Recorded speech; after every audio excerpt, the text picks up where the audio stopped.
Hello everyone, কেমন আছো? আশা করি সবাই ভালো আছো। রূপা কিচেন কুইন তরফ থেকে সবাইকে স্বাগত। আলুটাকে ভেজে নেব।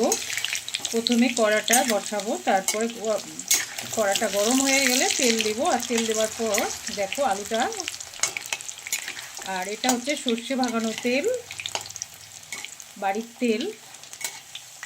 আর এই দেখো তেলে কেমন ফেনা হচ্ছে, আর এটা হচ্ছে বাড়ির খাঁটি সর্ষের তেল। আর আলুটা এবার বেশ ভাজা হয়ে গেছে, আর একটু হবে। এটাকে তুলে নেব, তারপরে কুচানো পেঁয়াজগুলো তেলের মধ্যে ছেড়ে দেব। আর পেঁয়াজটা বেশ বাদামি কালার হয়ে গেলে তারপরে মশলাগুলো দেব।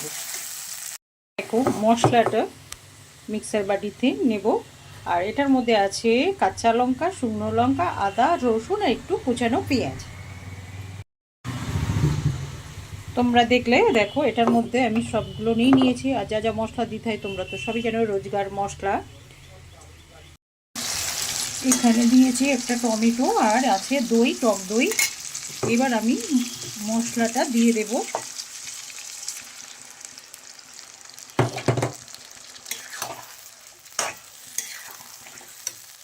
এবার দেব স্বাদ অনুযায়ী লবণ, একটু দেখে নিতে হবে, পরে আবার একটু দিতে হবে। তারপরে দেব হলুদ, 2 চামচ হলুদ। সব মশলা দিয়ে দেব। আর এবার ভালো করে আমি মশলাগুলো দিয়ে কষিয়ে নেব।